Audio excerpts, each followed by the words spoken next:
하나님 말씀 로마서 12장 3절부터 8절까지 우리 나와 있는 자막을 이렇게 보시면서 같이 한번 한 목소리로 읽어보도록 하겠습니다. 내게 주신 은혜로 말미암아 너희 각 사람에게 말하노니 마땅히 생각할 그 이상의 생각을 품지 말고 오직 하나님께서 각 사람에게 나누어 주신 믿음의 분량대로 지혜롭게 생각하라. 우리가 한 몸에 많은 지체를 가졌으나 모든 지체가 같은 기능을 가진 것이 아니니 이와 같이 우리 많은 사람이 그리스도 안에서 한 몸이 되어 서로 지체가 되었느니라. 우리에게 주신 은혜대로 받은 은사가 각각 다르니 혹 예언이면 믿음의 분수대로, 혹 섬기는 일이면 섬기는 일로, 혹 가르치는 자면 가르치는 일로, 혹 위로하는 자면 위로하는 일로, 구제하는 자는 성실함으로, 다스리는 자는 부지런함으로, 긍휼을 베푸는 자는 즐거움으로 할 것이니라. 아멘. 지난 3월 10일 세계보건기구 WHO에서 팬데믹을 선언했습니다. 코로나19에 대한 세계적인 대유행을 인정하는, 그래서 혹시나 이 사태가 장기화되면 어떡할까라는 그런 염려와 불안이 우리 안에 좀 존재하는 것 같습니다. 드림의 교회도 3월 첫 주일이죠. 3월 1일부터 우리가 온라인 예배를 드리기 시작해서 처음엔 저도 한 주나 두 주 정도 지나면 좀 그다음에 다시 모일 수 있지 않을까 생각을 했었는데 벌써 4주째 우리가 가정에서 예배를 드리고 있습니다. 빨리 이 사태가 진정이 되어서 함께 모여서 예배드리면 참 좋겠다라는 그런 생각이 간절합니다. 또 이 시점에서 또 모이는 교회에 대한 또 하나님의 말씀을 좀 같이 살펴보았으면 합니다. 로마서 12장부터 성도가 마땅히 하나님께 드려야 할 삶의 예배에 대한 고면이 시작이 됩니다. 그래서 지난 2주 동안 1절과 2절을 살펴보면서 어떻게 보면 이제 총론이라고 얘기할 수 있습니다. 거룩한 산제물로 하나님께 드려야 되는 부분에 대해서 또 이 세대를 본받지 말라라는 그런 말씀을 드렸습니다. 오늘은 실제적인 세부 강론이라고 해야 될까요? 실제적인 어떤 이야기를 처음 시작하면서 교회에 대한 이야기를 하고 있습니다. 교회를 장소적인 관점에서 보면 두 종류로 좀 나눌 수 있다면 모이는 교회와 흩어지는 교회로 이제 좀 나눠 볼 수 있습니다. 삶의 예배, 우리가 이제 계속 삶의 예배 이야기를 하고 있죠.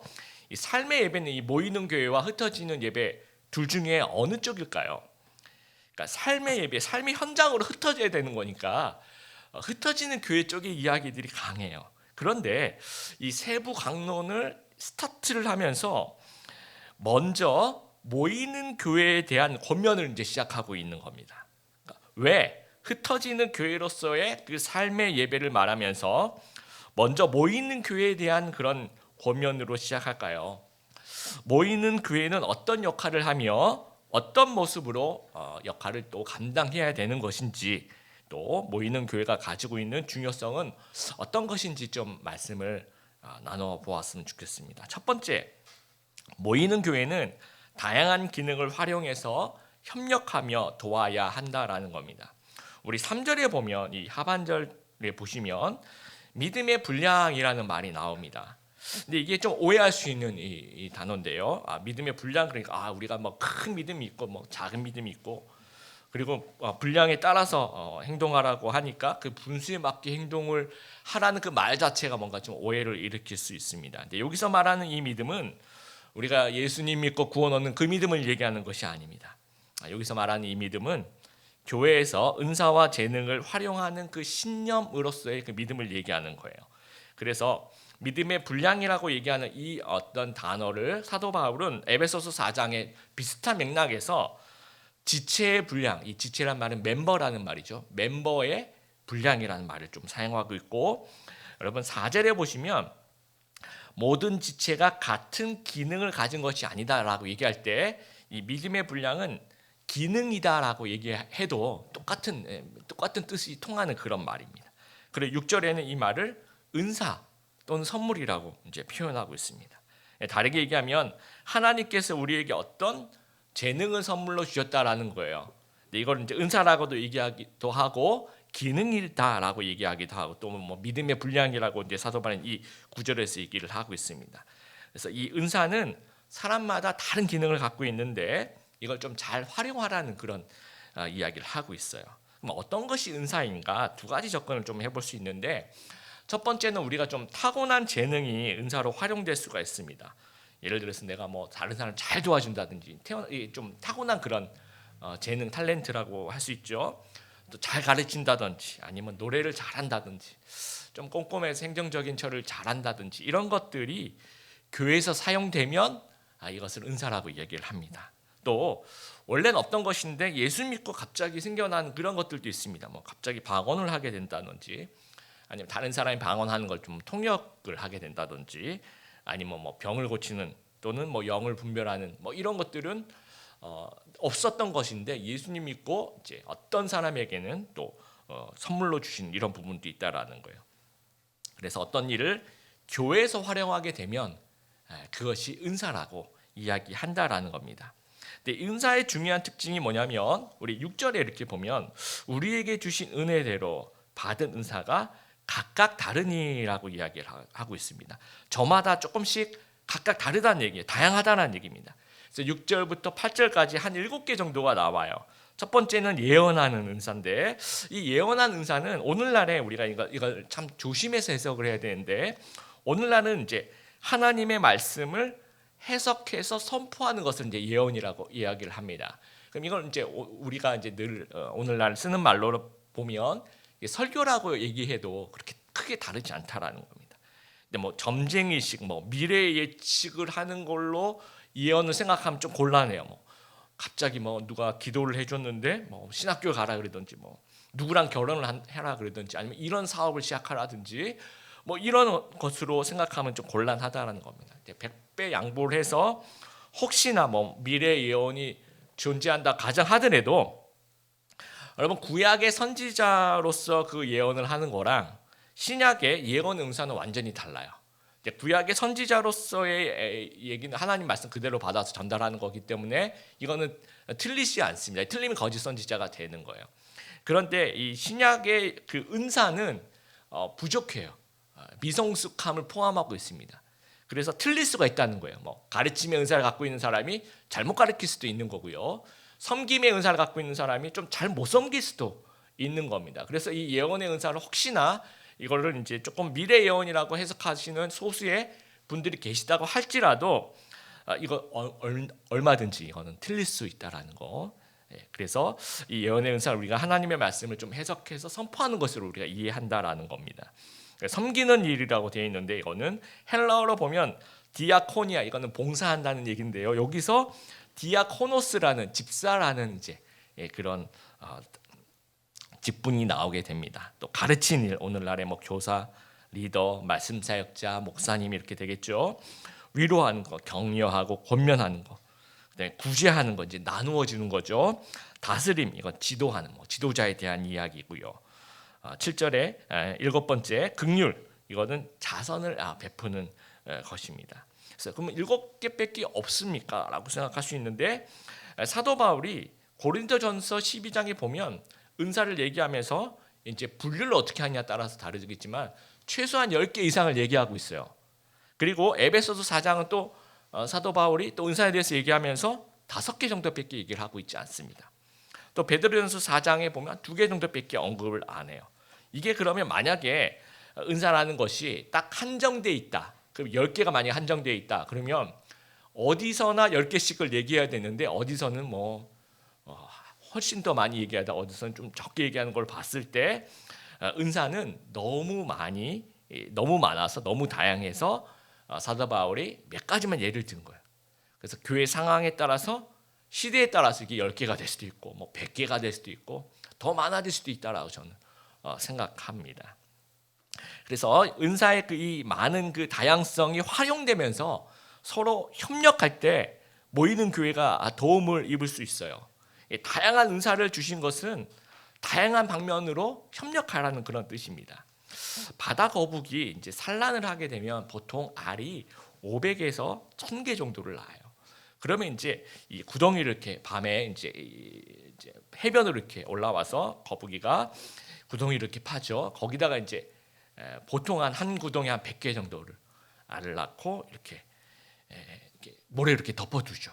그리고 또 딴 데 가서 또 이렇게 해서 한 100개씩 한 10차례 정도에 걸쳐서 낳는데 이게 한 구덩이에 100개의 그 어떤 그 새끼들이 있는 거죠. 그 알이 깨어 나오면 되게 복잡할 거 아니에요, 그렇죠? 차라리 그냥 하나 이렇게 파서 하나씩 놔두면 깨어서 올라오는 게 훨씬 더 쉬울 것 같은데, 그래서 이제 그 생물학자들이 이제 연구를 해봤어요. 관찰을 해봤더니 이 100개, 이 100명이라고 해야 될까요? 새끼 거북이들이 각자의 그 역할들이 다 다르더라는 거죠. 그러면 이제 이 알들이 어떤 거는 좀 밑에 분포되는 알들이 있고 중간에 또 꼭대기에 있는 알들이 있는데, 처음에 이제 꼭대기에 있는 알에서 부화된 그 새끼 거북이들이 이 천장을 막 이렇게 파기 시작한대요. 그러면 이제 그 모래들이 막 밑으로 떨어지면서 뭔가 모래벽이 쌓이겠죠. 그럼 중간에 있는 새끼 거북이들이 그 모래를 밑으로 계속 보낸대요. 그럼 제일 밑에 있는 새끼 거북이들은 그걸 이제 밟아가지고 다지기 시작하는 거죠. 그래서 그걸 밟으면서 이제 올라오는 거예요. 그래서 아까 제가 얘기한 것처럼 알을 하나씩 이렇게 심어 놓으면 그런 거 안 하고 그냥 혼자서 잘 나올 수 있지 않을까. 오히려 이렇게 많이 놔두면 올라오는 게 더 힘들지 않을까 생각하는데, 실험을 해봤대요. 알 하나씩을 이렇게 딱 넣어보니까 알 한 개씩 넣어서 알에서 끼어서 구덩이를 탈출하는 비율이 27%밖에 안 된다는 거예요. 그럼 두 개씩 넣어봤더니 이게 84%로 올라가는. 그리고 4개 이상을 넣어봤더니 이게 거의 100%가 다 올라오더라는 거죠. 이게 뭐냐면 혼자서는 못하는데 여럿이 힘을 합치니까 이게 협력하면서 모두가 다 알을 깨고 나오는, 그러니까 모두에게 더 도움이 된다라는 겁니다. 여러분, 다양성이 효력을 발생하려면 서로 협력을 해야 됩니다. 해병대 제가 이제 사진으로 봤는데 이 상륙용 고무보트라고 하죠. 거의 뭐 150km씩 이렇게 나간대요. 근데 이거를 이제 훈련 중에 머리로 또는 이제 어깨로 이렇게 들어서 이게 이거 들고 이제 산으로도 뭐 뛰어다니고 이제 그런다고 합니다. 그걸 이제 헤드 캐리라고 얘기를 하는데, 이 헤드 캐링 할 때 한 10명 정도가 이제 같이 한 팀을 여기 한 줄을 5명씩 이렇게 서서 어떤 훈련을 하냐면, 단순히 고무보트를 나르는 훈련을 하는 게 아니고 이 각자의 그 역할을 하는 훈련을 하는 거죠. 만약에 이 중에 3명이 이제 꾀를 부려서 이제 힘을 안 주고 힘을 주는 척하고 이제 안 들고 있으면 이 힘이 이 10명에 분산되는 것이 아니라 나머지 9명에 분산되니까 더 힘든 거죠. 그래서 결국은 이제 이런 것들이 다 같이 이 힘을 분배하면서 모두가 다 같이 이렇게 협력하는 그 훈련을 정말 귀한 훈련이라고 합니다. 생각합니다. 근데 교회도 마찬가지예요. 이 고무보트를 다 같이 드는 거라고 한번 머릿속에 이미지를 한번 생각해 보시기 바랍니다. 교회 안에도 이제 우리 모두가 이걸 다 들고 있는데 우리 협력을 안 하는 거예요. 누군가가 소수만 이걸 들고 있는 거예요. 그러면 이제 과부하가 생기는 거죠. 그럼 그 사람만 탈진을 하는 거예요. 탈진하면요, 제가 이제 교회 생활하면서 이제 성도님들을 이렇게 특히 이제 우리 젊은이들 많이 보면 탈진하면 이렇게 삐뚤어지는 경향이 있어요. 나중에.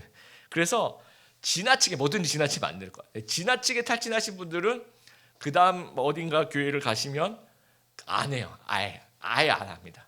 예. 그러면 거기서 또 누군가가 그 안 한 것 때문에 누군가 또 과부하가 걸리겠죠, 그렇죠? 그럼 그 사람도 나중에 또 다른 사람이 탈진을 하게 되면 또 딴 데 뭐 상처받아 딴 데 가서 또 이제 거기서 안 하는 거죠. 이게 계속 악순환이 되는 거예요. 그래서 미국의 이제 가장 큰 교회라고 얘기하는, 또 건강한 교회라고 얘기하는 윌로우 크릭이라는 교회는 교인 수가 굉장히 많은데 이 교인으로 등록할 때는 아주 꼼꼼하게 3가지 서약을 반드시 하라고 얘기를 합니다. 그거 안 하면 이제 그냥 다니시라고 해요. 교인으로서는 인정을 안 한 건데, 첫 번째, 소그룹을 반드시 내가 들어가겠다라는 서약을 하고요. 두 번째는 11조를 하나님께 꼭 드리겠다라고 서약을 하고, 세 번째가 내가 가진 은사를 통해서 교회 봉사하겠습니다라는 약속을 꼭 합니다. 그래서 어디서든지 이제 같이 이제 은사 그 멤버에 대한 공부를 또 같이 그 교재가 있어요. 같이 공부를 해서 그래서 이제 배치를 해줍니다. 은사 배치를 해줍니다. 그래서 뭔가 같이 뭔가 협력하지 않는 사람은 이제 멤버가 아니라고 생각하는 거예요. 윌로우 크릭 교회는 굉장히 우리에게 주는 의미가 저는 있다라고 생각합니다. 드림의 교회라는 것이 좀 아까 말씀드린 이 고무보트라고 한번 생각해 보세요. 이 소수의 몇 명이 이걸 들고 있다라고 생각한다면 이 소수의 도움밖에 줄 수가 없는 거죠. 다 탈진할 수밖에 없습니다. 근데 우리 이제 이 교인 150명이 다 함께 들고 가면 이게 굉장히 가볍게 또 아주 즐겁게 들고 갈 수 있다라는 거예요. 교회 성장하기 위해서 이제 은사 활용이 많을수록 좋은 교회라고 봐요. 건강한 교회는 은사를 이제 한 교회에서 많은 사람들이 그 협력한 그 퍼센티지를 많으면 많을수록 좋은 교회라고 보는데, 이건 이제 조사하는 것마다 조금씩 다르겠지만 평균 한 25%의 교인이 은사 활용을 하고 있는 거라 이렇게 생각을 하고 있는 것 같아요. 그런데 이게 재미있는 것은 대형 교회로 갈수록 이게 뭐랄까요? 점점 줄어들어요. 대형 교회로 갈수록 이 25%가 아니라 한 10% 정도 미만이 됩니다.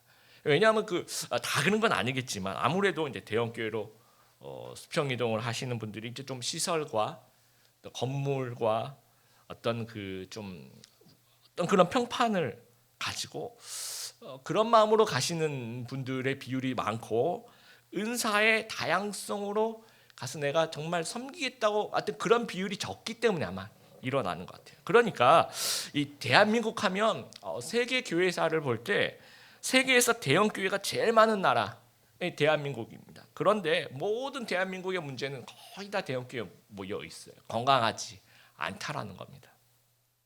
드림의 교회는 몇 퍼센트 정도 활용할 거예요? 제가 그래서 이 출석부를 이번 주에 한번 제가 보면서 한 명씩 한번 해봤습니다. 예. 그래서 은사 활용을 우리 전체 출석부에 나와 있는 제적에 몇 명이 이제 조금씩 어떤 일을 감당하고 있는지를 이제 쭉 살펴봤더니 40%가 넘어요. 정말 감사했습니다. 평균 25%보다 훨씬 더 40 한 3% 제가 계산한 걸로는 40 한 3% 정도 되는 것 같아요.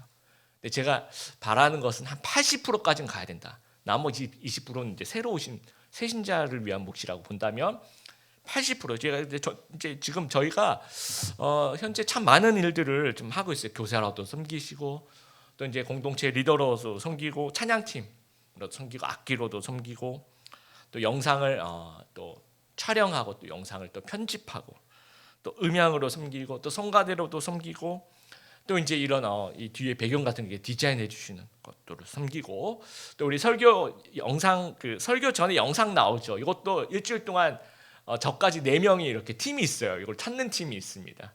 그래서 이걸 같이 이제 이렇게 힘을 앞에서 찾아서 이제 또 편집을 하고 또 그리고 데코레이션 우리 이제 절기가 되면 또 데코레이션 해주는 분, 또 사진 찍으신 거 좋아하시는 분 사진을 찍어서 우리 페이스북이나 인스타그램에 올려주신 그런 분들도 계십니다.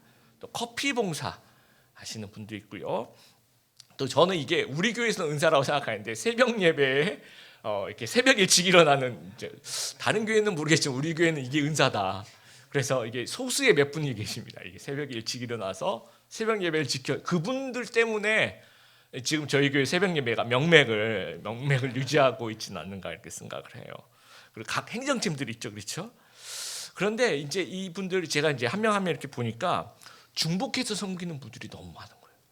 어떤 분이 리더도 하면서 또 찬양팀도 하면서 또 다른 봉사도 하면서 그래서 우리가 이제 80%까지 올라가려면 우리가 이 중복하는 것들은 이제 중복되지 않고 또 앞으로도 저는 이제 정말 다양한 그 은사 활용이 우리 교회에 있었으면 뭐 댄스 팀 이런 거 앞에 나왔어 이렇게 또 이제 연극하는 팀들 설교 전 영상도 나오지만 영상 말고 연극도 한번 해보고 싶기도 하고 전문한 전도팀도 있었으면 저는 좋겠어요.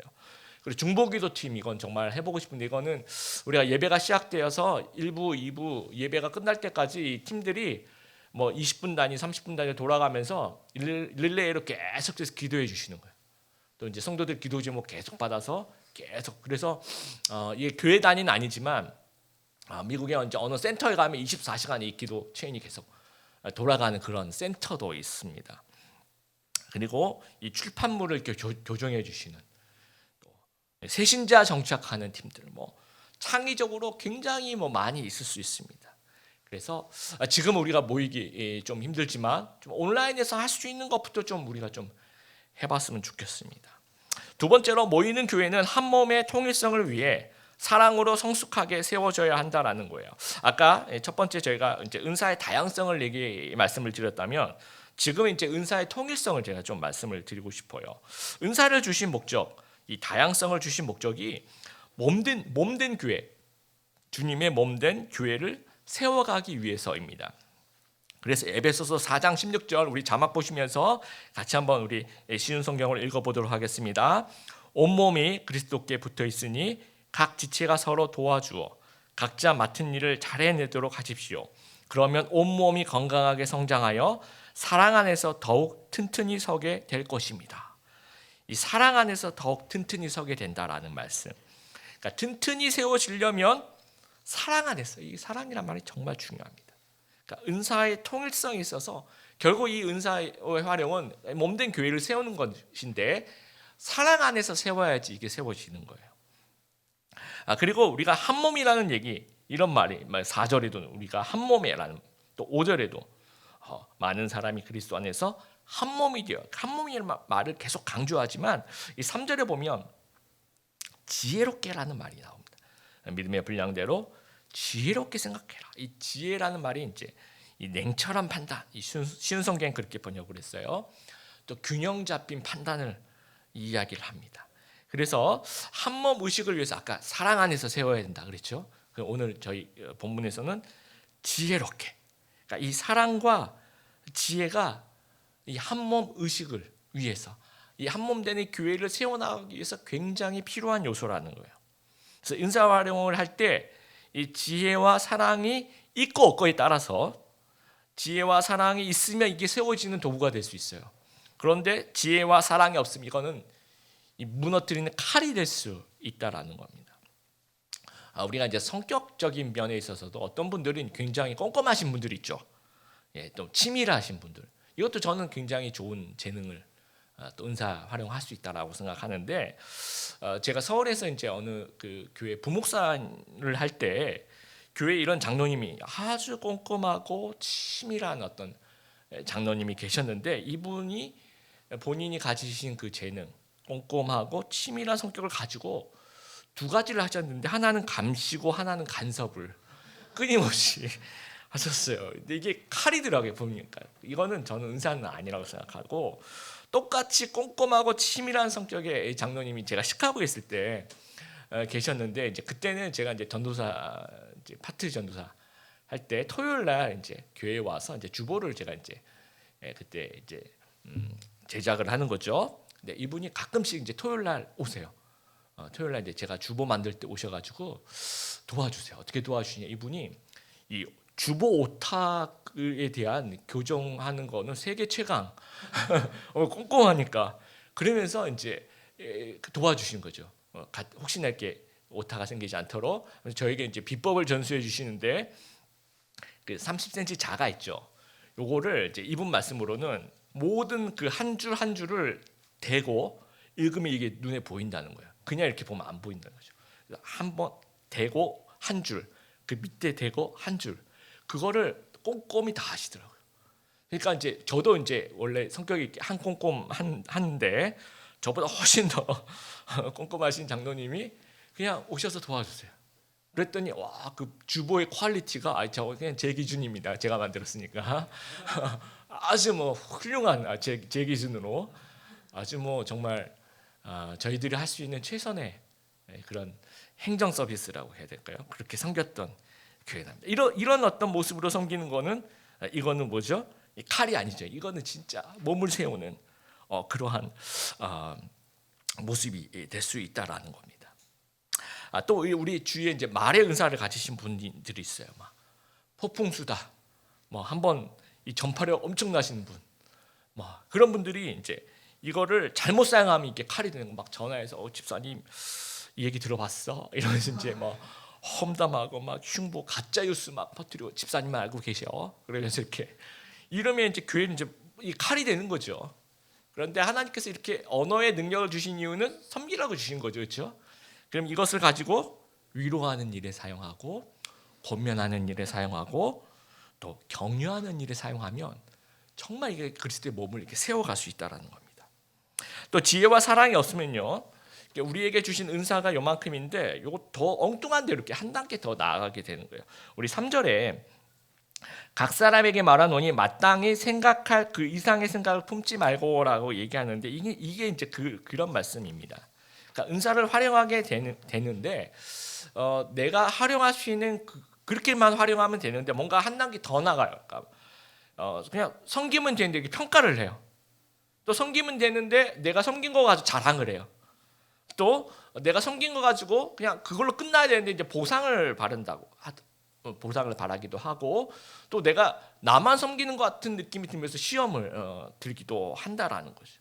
그러니까 이렇게 더 나아가면, 그러니까 내가 주신 하나님이 주신 그 은사들 그 정도에서 그냥 감당하면 된다. 그게 이제 지혜고, 이제 그게 사랑이라는 겁니다. 우리 몸에 이제 건강한 세포들이 있어요. 이 영양분을 공급받고 이 건강한 세포들은 고위 역할들을 해요. 그리고 다른 기관의 도움을 주고 받고 이렇게 하면서 성장합니다. 그러면서 전체 몸이 튼튼해집니다. 그런데 이 암세포가 있어요. 암세포는요, 영양소를 공급만 받아요. 그런데 역할을 하지 않아요. 이 암세포의 특징은. 그리고 이 암세포는 자리를 안 지켜요. 계속 옮겨 다니면서 전이를 합니다. 전체 몸을 죽이는 거죠. 그러니까 우리가 이런 교회도 이런 성도가 있을 수 있다라는 겁니다. 사랑과 지혜를 가진 성도는 건강한 세포가 되어서 영양을 공급받으면서 또 역할을 통해서 다른 사람들에게 주거니 받거니 하면서 한 몸을, 이게 건강한 몸을 성장시키는 거죠. 그런데 이제 사랑과 지혜가 없는 이 성도는 돌아다니면서 피해를 줄 수 있다라는 겁니다. 그래서 시편 133편 1절, 우리 쉬운 성경으로 이 자막 보시면서 같이 한번 읽어보겠습니다. 형제들이 함께 다정하게 살고 있을 때 그것이 얼마나 좋고 즐거운 일입니까? 교회의 통일성을 사랑과 지혜로 지켜나가면서 몸된 교회를 세워나가는 우리 드림의 교회 성도님들 다 되시길 바랍니다. 세 번째로, 모이는 교회는 흩어지는 교회의 중심이 되어야 한다라는 겁니다. 좀 오래됐습니다. 연변에 제가 이제 팀을 데리고 단기 선교를 가서 연변을 며칠 좀 있었던 기억이 나는데, 연변은 이제 조선족들이 많아서 한글 간판이 굉장히 많습니다. 그런데 지나가는데 한글로 이렇게 써 있더라고요. 살까기 중심, 이렇게 써 있더라고요. 살까기 중심. 그래서 보면서 이게 무슨 말일까? 왜 살까기 중심이 무슨 말일까? 이렇게 보니까 그 간판 밑에 영어로 이제 다이어트 센터라고 써 있더라고요. 이 다이어트가 그 사투리로 살까기. 근데 센터를 번역할 때 중심이라고 그렇게 하니까 이 다이어트 센터가 이 살까기 중심. 아직도 이게 기억이 납니다. 근데 이게 센터라는 말 그때 한번 생각해보세요. 센터라는 말이 원래 이제 지금 요즘 우리가 쓰는 것은 상점이라는 뜻으로 또는 뭐 어떤 장소의 의미로 쓰이는데, 원래 뜻은 이게 진짜 중심이라는 뜻이죠. 중심지. 그래서 센터로서의 중심을 한번 생각해봤으면 좋겠어요. 여러분, 출애굽한 이스라엘 백성의 그 센터가 어디냐면 이 성막입니다.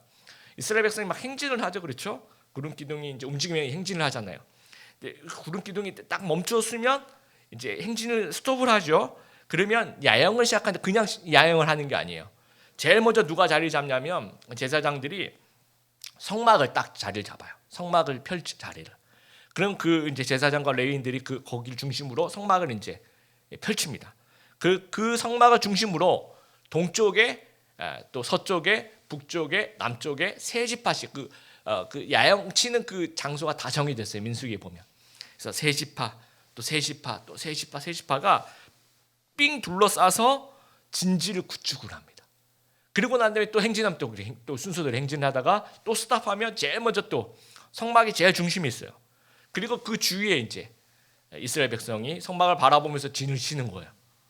이게 이제 어떤 성막이 센터라는 겁니다. 이 신앙의 센터, 예배의 중심, 생활의 중심, 어떤 행진의 중심, 이 마음의 중심이라는 거예요. 1970년대, 1980년대 요즘에도 이제 미드 여러분 많이 보시죠. 그 당시도 미드가 있었어요. 아주 유행한 이 미드가 초원의 집이라는 미드. 요거 기억하신 분들은 좀 이렇게 연식이 조금 오래됐다 이렇게 생각하는데, 신대륙에 정착한 이 청교도들에 대한 얘기가 나와요.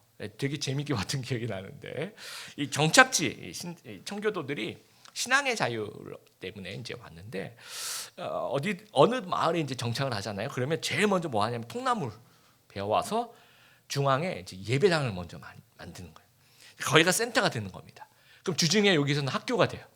아이들 가서 이제 학교가 돼요.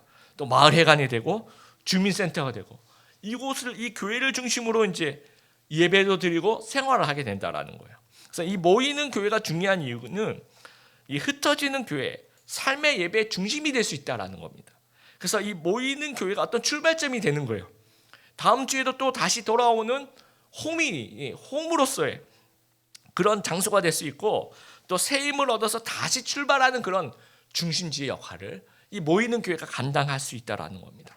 그래서 이 로마서의 실천편에 모이는 교회부터 너희가 삶의 예배를 얘기하면서 흩어지는 교회를 얘기해야 하는 그 시점에 먼저 모이는 교회부터 먼저 설명을 해요. 이 설명은 사도 바울이 에베소서에 읽어봐도 다 똑같습니다. 이 실천편으로 에베소서도 넘어가면 이 삶의 예배를 얘기하기 이전에 모이는 교회를 반드시 언급하고 시작한다라는 거예요.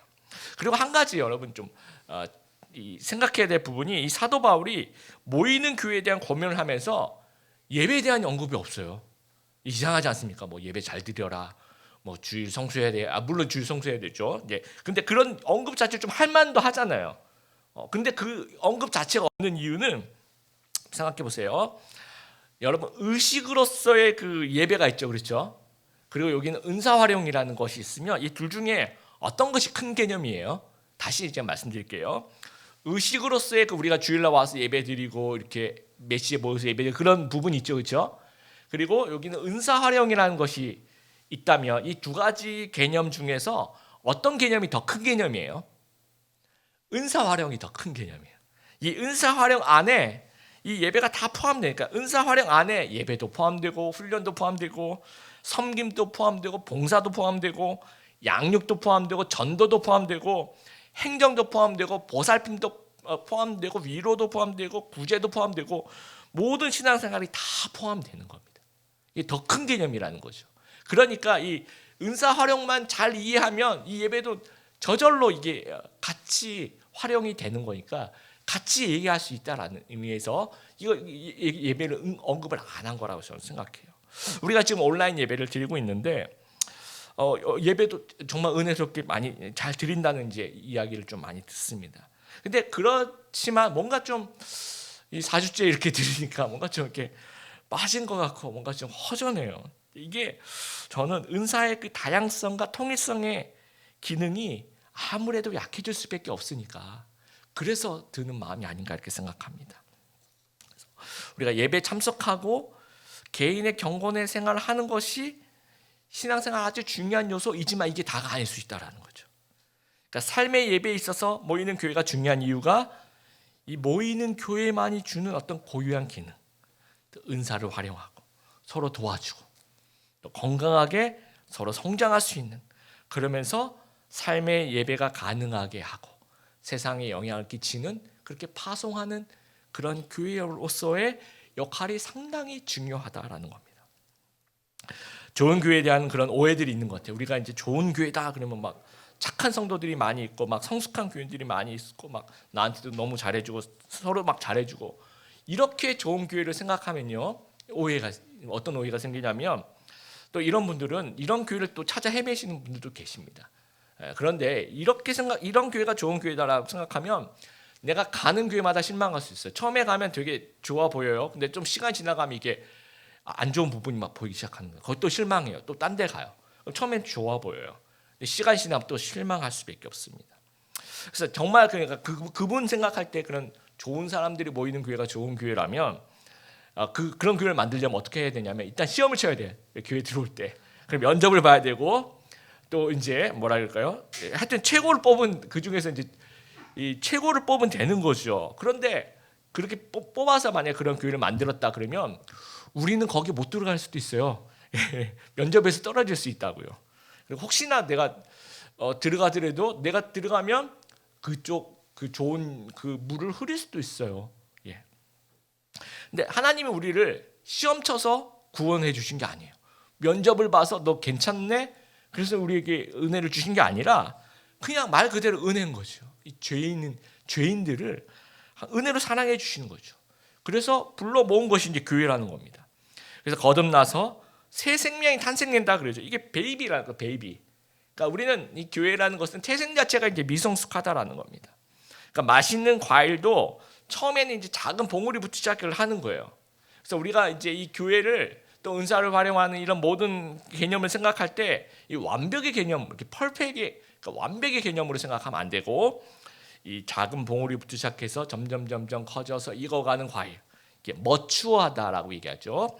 이 성장의 개념으로 우리가 생각해야 된다라는 겁니다.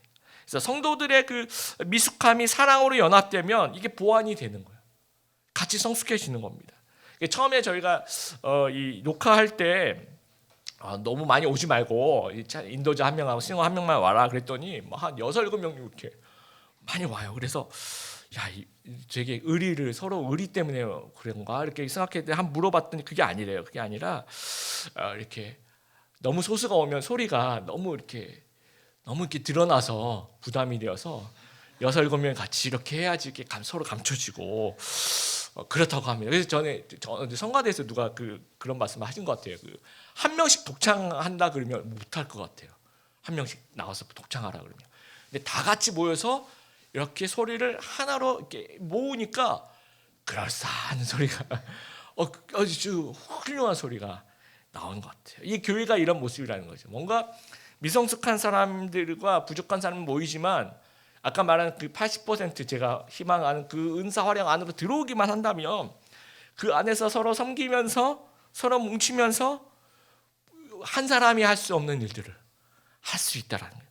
모두가 다 섬기는 그런 좋은 공동체로 성장할 수 있다라는 거죠. 그런 공동체가 좋은 공동체라는 겁니다. 목적 이끄는 교회 새들백 교회 이야기라는 책에서 이런 이야기가 있습니다. 교회는 교제를 통해 더 따뜻하게 자라간다. 교회는 제자 훈련을 통해 더 깊이 있게 자라간다. 교회는 예배를 통해 더 강하게 자라난다. 교회는 사역을 통해 더 넓게 자라난다. 교회는 전도를 통해 더 크게 자라난다. 지금 우리가 온라인 예배를 드리고 있지만 언제가 될지 모르겠지만 우리가 언젠가는 또 모이는 교회가 또 그런 교회를 기대할 것입니다. 근데 우리가 다시 모였을 때 단순히 서로 너무 안 보니까 너무 보고 싶어요. 좋습니다. 단순히 근데 서로 보고 싶어 하는 것을 끝나지 말았으면 좋겠어요.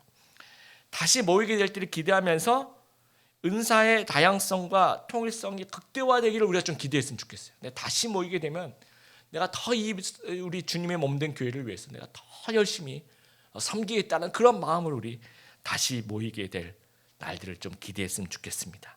그래서 다 같이 노력해서 주님의 몸된 교회 세워 나가시는 우리 드림의 교회 성도님들 다 되시기를 주님의 이름으로 축복합니다.